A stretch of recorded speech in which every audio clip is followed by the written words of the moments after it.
Je vous remercie de votre présence, indispensable pour marquer ce 11 novembre, si différent mais néanmoins solennel. Nous sommes malheureusement peu nombreux à pouvoir nous rassembler pour honorer les morts de notre commune. Pour la première fois, les anciens combattants ne sont pas à nos côtés. Notre devoir est aujourd'hui de les protéger. Mais nos pensées vont vers eux, car nous savons combien cette absence forcée leur coûte. Ce 11 novembre marque également le 100e anniversaire de l'inhumation du soldat inconnu sous l'Arc de Triomphe. Le rapporteur du projet de l'époque le concevait ainsi: le corps d'un combattant sans nom, qui représenterait tous les morts au combat non identifiés, chaque famille pouvant le reconnaître pour sien. Fût-il le plus humble des citoyens, ouvrier ou patron, paysan ou bourgeois, illettré ou savant, patricien ou plébéien, qu'importe. Pour tous, il sera le plus grand.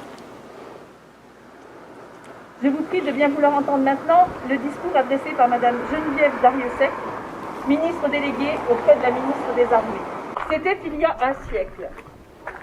Ce 10 novembre 1920, la Grande Guerre est achevée depuis 2 ans. Dans la citadelle de Verdun, Auguste Saint, soldat du 2e classe et pupille de la nation, dépose un bouquet d'œillets blancs et rouges sur le cercueil d'un soldat. Un parmi tous les combattants des Flandres, de l'Artois, de la Somme, du chemin des Dames, de Lorraine, de la Meuse. Un de ces braves, un des poilus qui participa à une interminable guerre. Un de ces Français qui œuvra à la tâche incommensurable de la victoire. Un parmi des milliers qui est devenu le soldat inconnu. Le 11 novembre 1920, le peuple de France l'accompagne solennellement sous les voûtes de l'Arc de Triomphe.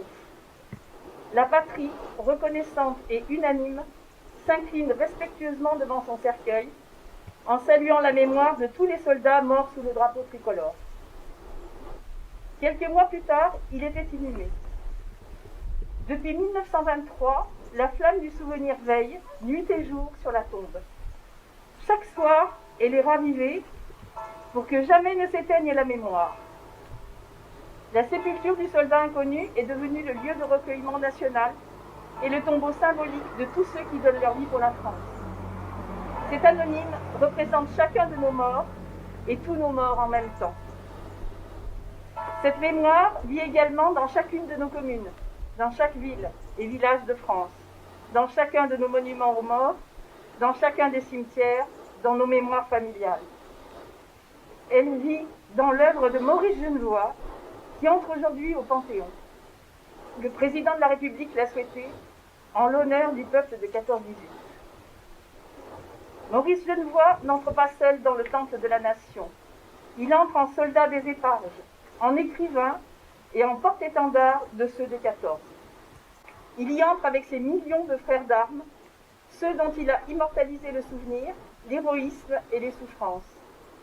Il y entre avec toute la société, de la première ligne à l'arrière, mobilisée face à l'adversité et qui a tenu avec une admirable endurance. 8 millions de soldats combattirent sous les couleurs de notre drapeau. Aucun d'entre eux ne revint totalement indemne. Des centaines de milliers furent blessés dans leur chair comme dans leur âme. 1 400 000 tombèrent au champ d'honneur. Nous ne les oublions pas. Inlassablement, nous les honorons.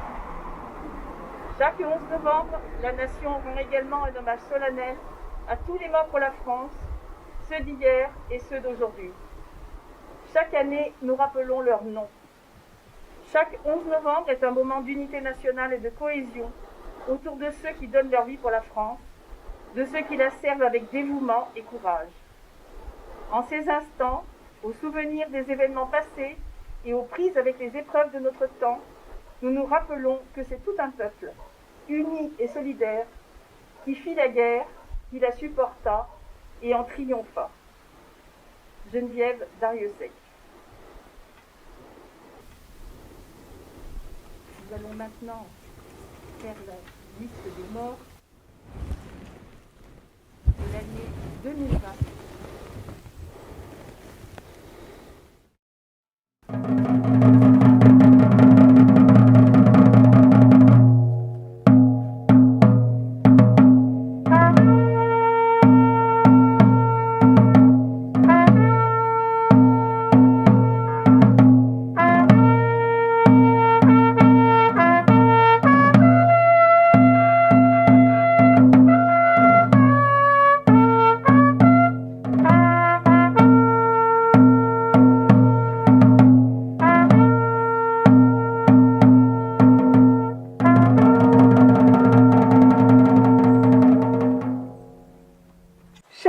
Bataillon Benjamin Gireux, 5e régiment d'hélicoptères de combat.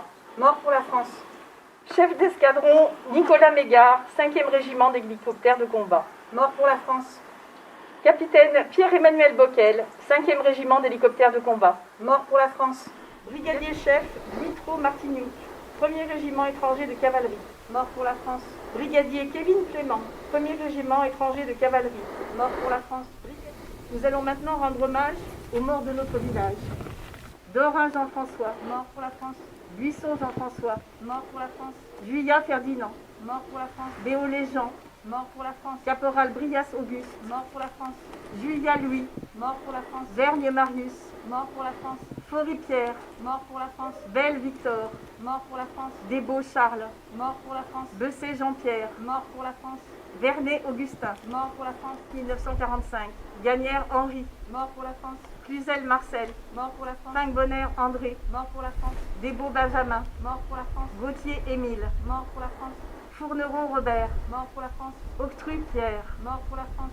Merle Louis. Mort pour la France. Je voudrais que nous n'oublions pas les frères, les cousins, tous les parents honorés dans d'autres communes dont le décès a plongé les familles de Cazenave dans le deuil et le chagrin.